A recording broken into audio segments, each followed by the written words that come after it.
Ողջույն հարգարժան հետևորդներ, այս ձևաչափով շարունակում ենք քննարկել մեր երկրի ներքին եւ արտաքին քաղաքական հարցեր։ Զրուցում ենք Հանուն Հանրապետության կուսակցության փոխնախագահ Ռուբեն Մերաբյանի հետ, ես այդ կուսակցության նախագահն եմ Արման Բաբաջանյան, ողջույն Ռուբեն։ Ողջույն։ Երկրի ներքին քաղաքական կյանքը պատրաստվում է ընտրություններին ընդառաջ այս տրամաբանությանը եւ կուզեմ, եթե հասցրել ես ընդհանրապես ծանոթանալ երկու հիմնական հարցազրույցներին անդրադառնանք, մեկը Սերժ Սարգսյանն է հարցազրույց տվել ընդարձակ, ասացիր 6 ժամանոց եւ նաեւ Սամվել Կարապետյանի Զարմիկը Միացյալ Նահանգներում Թաքեր Քալսոնին է տվել հարցազրույց։ Կուզեմ ավելի շատ ընդհանրական, այսպես գնահատական տանք նախ Սերժ Սարգսյանի հարցազրույցին, ինչի համար էր այդ հարցազրույցը պետք, եւ ինչու հենց հիմա։ Եվ հիմա մանավանդ ընտրություններին դեռ 7 ամիս կա, եւ արդյոք սա նախընտրական տրամաբանության մեջ է, վարչապետն է հասցրել արդեն արձագանքել մի քանի պոստերով, այո, գրառում է արել, նաեւ քաղաքական թիմի անդամներն են խոսում։ Ընդհանրական ինչ գնահատական կտաս։ Ընդհանրական այս ամենը ես տեսնում եմ մեկ ինտեգրալի մեջ, նաև Բաքվում այդ պարադը, որը տեղի է ունենում, եւ հայտարարություններով, որով հանդես եկավ նաև Ադրբեջանի արտգործնախարարը, սա եւս մտնում է այդ ինտեգրալի տակ։ Արդյունքը հետեւյալն է, որ այո, մենք տեսնում ենք, որ եւ ռուսական ազդեցության կենտրոնները Հայաստանում եւ Ադրբեջանը համատեղ, այսպես ասենք, հիբրիդային հարձակման նոր ալիք են կազմակերպել Հայաստանի դեմ, իսկ բովանդակային առումով էլ արդեն թե այնտեղ ինչ էր հնչում, դա միանգամայն կանխատեսելի էր, որովհետեւ հիմնական թեզերով լրահոսում մենք տեսանք ով ինչ է ասում եւ ինչի համար, եւ այդ ամենը թե ինչու հենց հիմա, ինչու հենց այսօր եւ ինչու հենց նրանք եւ ինչու այսպիսի սինխրոնությամբ այլ հետեւություն ինձ տրամաբանական չի թվում։ Գուցե համընկել է, դե կներեք։ Ոչ բան չի համընկնում։ Չի համընկնում։ Քաղաքականության մեջ համընկնումներ չեն լինում, բայց Արժևում նաև նոյեմբերի 9-ն է, բնականաբար Ռուսաստանի արտգործնախարարությունն էլ այսպես դեռ նոյեմբերի 9-ը չլրացած միանգամից թեմա դրեց շրջանառության մեջ իր հայտարարությամբ, շատ հայտնի են Հայաստանում այն շրջանակները, ովքեր դեմ են օգոստոսի 8-ին եւ ասում են, որ պետք է դրա փոխարեն նա կատարվի, որովհետև սա խարխուլ է, սա հաստատուն բան չէ։ Խոսքը նոյեմբերի 9-ի խոսքը օգոստոսի 8-ի մասին է, որ դա խարխուլ մի բան է, պետք է վերադառնանք նոյեմբերին Ռուսաստանի միջնորդությամբ պայմանավորվածությունները։ Եվ ճիշտ է ասում Ռուսաստանը եւ այլն եւ այդպես շարունակ։ Դե հիմա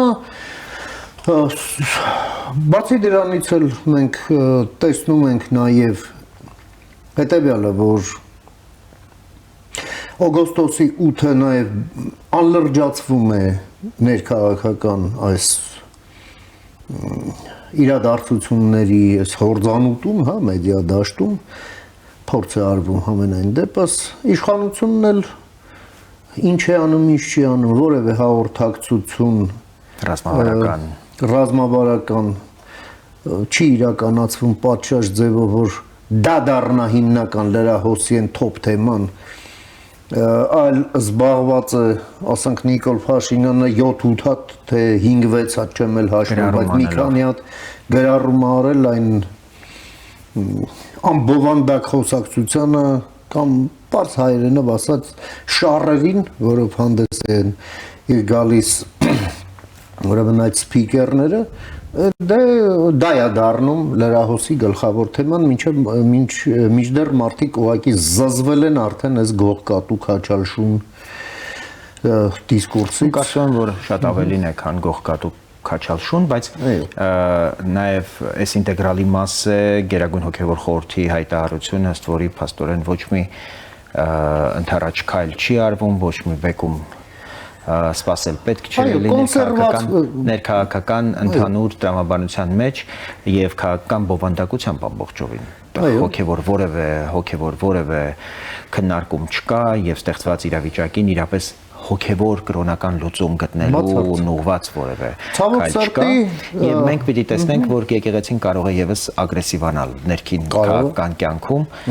սա կարող է նոր առիթ դառնալ բայց ես ուզում եմ հատկապես գիտեք անընդհատ վերջին ժամերին մտածում եմ թե որքան ձեռնտու են այս քաղաքական սուբյեկտները մեր հակառակորդին Ալիևը ուղղակի երազում է քաղաքական այսպիսի եւ ընդդիմություն ունենալու եւ ապագայում եթե հնարավոր լինի այսպիսի իշխանություն ունենալու որտեղ միայն այսպիսի իշխանությունը հնարավորություն կտա Ալիևին վերջապես իր ծրագրերը կյանքի կոչել այդպիսի իշխանությունը ուղղակի այլևս ոչ մի Վաշինգտոնյան պայմանավորվածություն, ոչ մի արևմտյան զսպող որևէ դերակատարություն այլևս Հայաստանում չի լինի եւ Ալիևի ձեռքերը ամբողջությամբ ազատված կլինեն Հայաստանի հետ անելու այն, ինչ ինքը առասարակ մտադիր էր։ Այսինքն Ռոբերտ Քոչարյանը եւ Սերժ Սարգսյանը այս եկեղեցու գլխավորությամբ այն ինչ որ անում են եւ այն նպատակը որ դնում են, հավասարապես իրենց է պետք, Ռուսաստանին է պետք եւ Ադրբեջանին է պետք։ Հիմա մեր ժողովուրդը պիտի որոշի, այս տեսակ ընդդիմությունը, որի եւ ընդդիմադիր դիրքավորումը, եւ որպես իշխանություն իրենց ռևանշը, միայն շահեկան է բոլորին բացի Հայաստանից։ Այդ տեսակ սուբյեկտները, այո, այդ տեսակ սուբյեկտները ընդհանրապես մեզանում գոյության իրավունք ունեն, թե ոչ։ Դե իհարկե Մայասանդուն ապացուցեց, որ ինչ է հնարավոր անել եւ ինչ է պետք անել նման սուբյեկտների հետ։ Ավելի կոնկրետացնենք, Ալիևը ինչու է մինչեւ հիմա իր արտգործնախարարի միջոցով թաթախվում այս հայկական խոսակցությունների որովհետեւ գործող իշխանությունները, որոնք Հայաստանը տարել են արևմտյան ուղեծիր, առավելապես այսօր մենք մեր դաշնակիցների շրջանակը բազմազանեցրել ենք հենց արևմտյան ուրեմն կառույցներում Միացյալ Նահանգների հետ ենք խորացնում հարաբերությունները Եվրամիության եւ Եվրամիության առանձին անդամ պետությունների սա մեծապես կապում է Ալիևի ձեռքերը մեր տարածաշրջանում կաշկանդում է իր ուզած տրամաբանությամբ եւ սցենարով գործել։ Իսկ ո՞րն է այդ սցենարը։ Հիմա բոլոր այս ուժերը ուզում են շրջեն եւ Հայաստանը տանեն մցնեն ուրեմն ռուսական ընդհանուր միութենական պետության իրենք ամեն ինչ անում են Հայաստանը դառնա անգործունակ օգոստոսի 8-ի համաձայնությունները ի կատարածելու հարցում եւ Ադրբեջանը հայտարարի որ Հայաստանը իրեն դուրս է դրել այս համաձայնություններից եւ դաշտ բացի վերաբանակցելու արդեն Միացյալ Նահանգների հետ, Արևմուտքի հետ, ոչ թե Հայաստանի մասնակցությամբ, այլ Հայաստանի մասին եւ բնականաբար Հայաստանի հաշվին։ Սա է Ալիևի հաշվարկը։ Եվ այնպես չի, որ սա ռուսներին ձեռ չի տալիս։ Իհարկե, սա ընդհանուր նաեւ ռուսների ծրագրի մաս է։ Սա են ուզում այսինքն Հայաստանում ընդհանրապես ժողովրդավարական բոլոր ուժերին ջախջախել, նրանց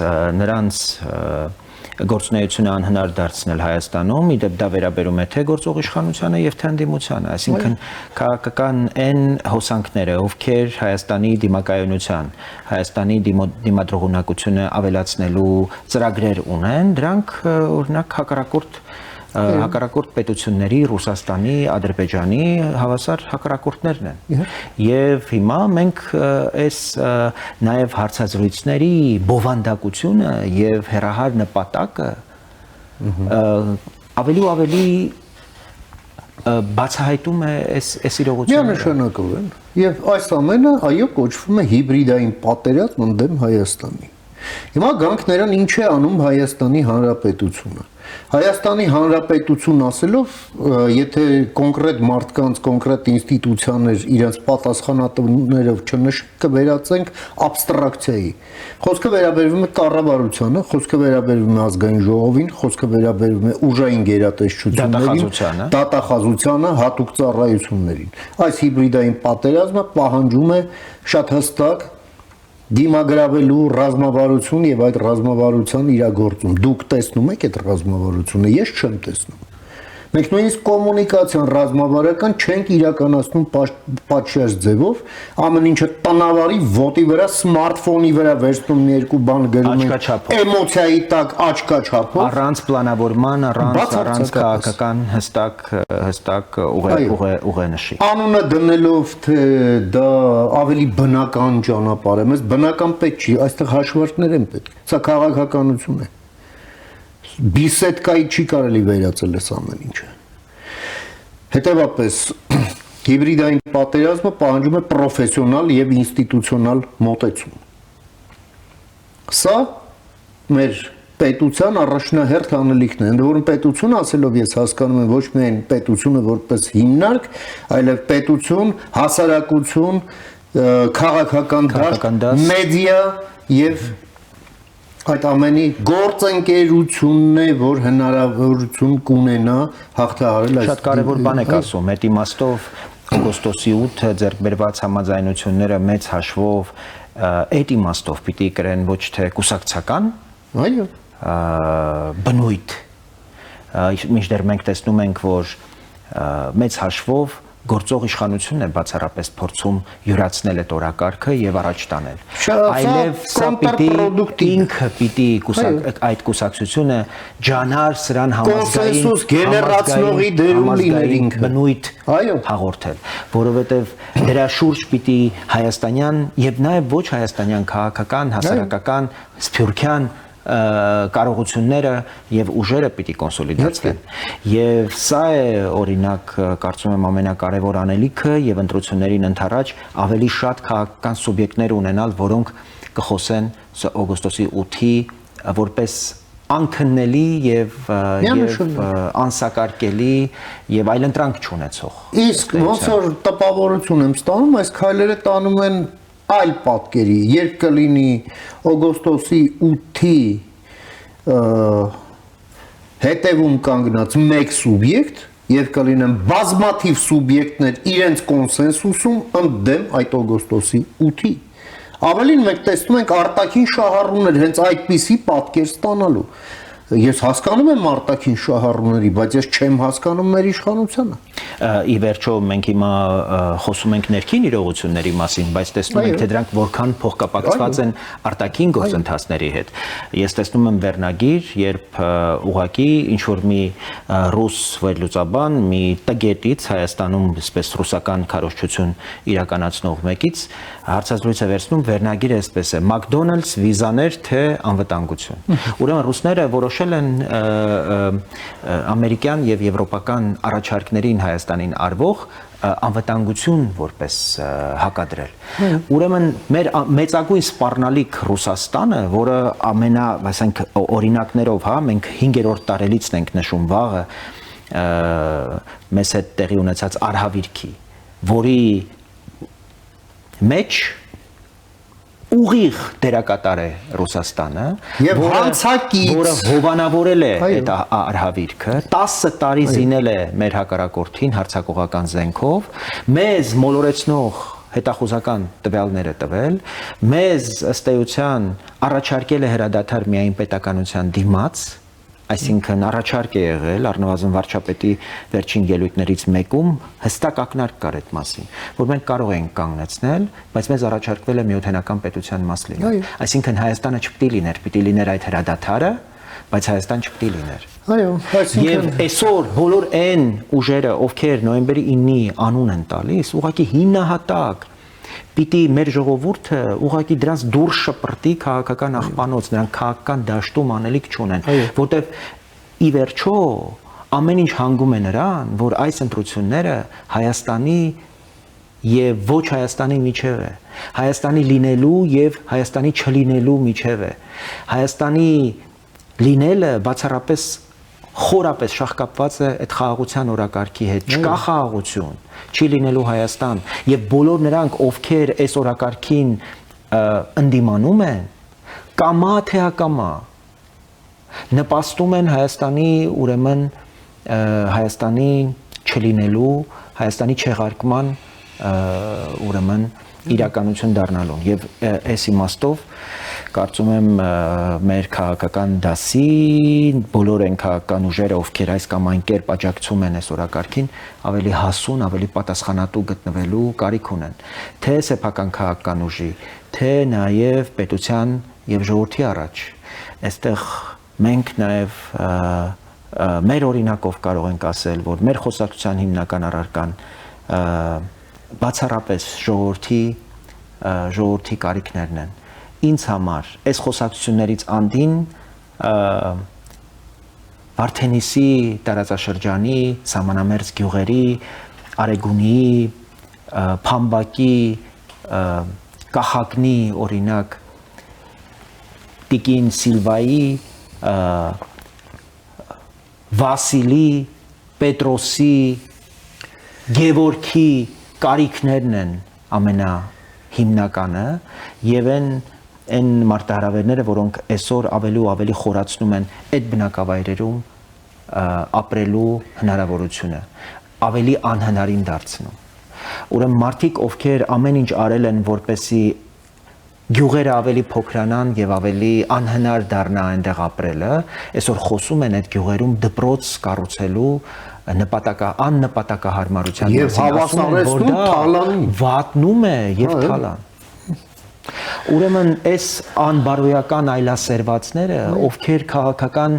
դաշտում կարծես մեծ գուրուներ են եւ ակսակալներ են, շախմատիստ, ինչ են արել մեր երկրի հետ, թող գնան տեսնեն իրենց աչքով, համոզվեն, թե մարդիկ ոնց են նողկում իրենցից, իրենց անցյալը, իրենց ներկան եւ ապագան խլելու համար։ Ու այսօր փոխանակ մտածենք ապագային ուղղված ծրագրեր, ռազմավարություններ, գյուղում կյանքը հետ վերադարձնելու հնարավորությունների քաղաքականության մասին, թե ինչպես կարողանանք բարձր աշխատավարձով աշխատատեղեր ստեղծել գյուղում, որպեսզի հեռացած մարդկանց առնվազն վերջերս 22 թվականի դեպքերից հետո հեռացած մարդկանց կարողանանք վերադարձնել գյուղեր, ասում է, որ նպատակահարմար չի գյուղերում, փոքրաթիվ գյուղերում մեծ դպրոց կառուցել $2 միլիոն։ Մենք պիտի շարունակենք իրենց ապիկար պարազիտ քաղաքականությունը, այդ գյուղերը ընդհանրապես պիտի դատարկենք, մոռանանք այդ գյուղերի մասին ընդհանրապես։ Այո, միայն ընտրությունից ընտրություն հիշենք, տանենք մարդը 5000 դրամ փող տանք, որ իրենց ընտրեն, չէ՞։ Իրենց պատկերացրած քաղաքականությունը դա է եղել, դա կա եւ անուղղելի են նրանք եւ անդաստիարակելի, այսպես ասենք։ Հիմա ի վերջո ֆորմուլան մեկն է։ Հայաստանի Հանրապետությունը ինչու ենք մենք ուզում որ լինի ուժեղ, որովհետեւ ուժեղ Հայաստանի Հանրապետությունը ուժեղացնում է Հայաստանի Հանրապետության քաղաքացուն։ Բայց ոնց դառնա Հայաստանի Հանրապետությունն ուժեղ, եթե ուժեղ չի Հայաստանի Հանրապետության քաղաքացին, իր կարողություններով, իր մրցունակությամբ, իր գիտակցությամբ, իր գիտելիքով, ակտիվությամբ, քաղաքացիական գիտակցությամբ եւ այլն։ Սա այն դեպքն է, երբ ձեռքը ձեռք է լվանում։ Այո, պետությունն իր քայլերով դաշտ պետք է ստեղծի քաղաքացիների ուժեղացման համար, ուժեղացիները ուժեղացնեն իրենցով պետությունը։ Այսպես է այս ամենն աշխատում։ Մենք դեռ այդ անելիքները մեր առջևում են, մենք իրար հետ խոսել ենք այդ մասին, որ տևական կոնֆլիկտը միշտ բթացնում է պետական համակարգին։ Այո, որովհետև քանի կար կոնֆլիկտ, կար պատերազմ, բոլոր հարցերը թվում էին մանր, ժամանակավրեպ, անպետք, կարևոր հարց կա, գնացեք մի ձև ապրեք, մինչև այս հիմնական հարցը վերջացնենք, ու սենց կուտակվելով մենք տեսնում ենք, որ ուղղակի անտերության տասնամյակները մատնված բնակավայրեր, մեծ շրջաններ, մարդիկ, խավեր։ Հիմա երբ մենք խոսում ենք, որ արդեն մենք ունենք խաղաղություն, վարչապետն ինքն էլ է ասում, խաղաղությունը ինչի համար է։ Խաղաղությունը միայն այն չի, որ չեն կրակում։ Խաղաղությունը նաև այն է, որ մարդիկ հնարավորություն են ստանում զբաղվել այն գործունեությամբ, իսկ պետությունն էլ կենտրոնանալ այն անելիքների վրա, ինչը հնարավոր չէր պատերազմի ժամանակ։ Այ հիմա է եկել այդ ժամանակը ուժեղ անհատ, ուժեղ պետություն, այսինքն պետությունը ստեղծում է միջավայր, որպեսզի քաղաքացին ուժեղ լինի եւ քաղաքացու անհատի ուժն ուժեղացնում է պետությունը։ Հիմա մենք նոր ենք մոտենում այս հարցերին։ Այո, Հայաստանը խաղաղության անցնելով մեծ ներքին տրանսֆորմացիաների շեմի առաջ է, տրանսֆորմացիաներ, որոնք կուժեղացնեն թե մարդուն, թե պետությանը։ Սա անխուսափելի է եւս։ Իսկ գալով էլի նորից մեր խոսակցության սկզբին, բայց դրա համար այո, այդ շինհրապարակը ստեղծելու համար այդ շինհրապարակը պետք է մաքրվի թույնից, աղբից, մոլախոտից, մաքրվի, հարթվի, ֆունդամենտը գծվի, հետո նոր խոսենք շինարարության մասին։ Բայց մենք հասկանում ենք, չէ, որ այդ աղբանոցը եւ շինհրապարակը մենք չպիտի սպիտակ ձեռնոցներով, մարգարիտներ որոնելով, պիտի թևերը քշտել, աղբը, այդ ավգյանախորները ուղղակի մաքրել հիմնահատակ, ոչինչ չխնայելով։ Այո, նաեւ չպետք է խորշես ինքդ քեզանից եւ քո վրայից էլ այդ աղբի հոտն էլ կարող է գալ, քո ձեռքերն էլ կեղտոտվեն, ստերիլ գործ չի դա։ Եվ այդքան էլ հաճելի գործ չի դա, բայց դա անհրաժեշտ է անխուսափելի։ Առանց դրա ուղղակի չենք կարող այո առաջ գնալ։ Այո։ Կարևոր արձանագրումներ էին կարծում եմ, առաջիկայում եւս առիթ կունենանք ավելի հանգամանալից այս հարցերի մասին խոսել։ Շնորհակալություն, կհանդիպենք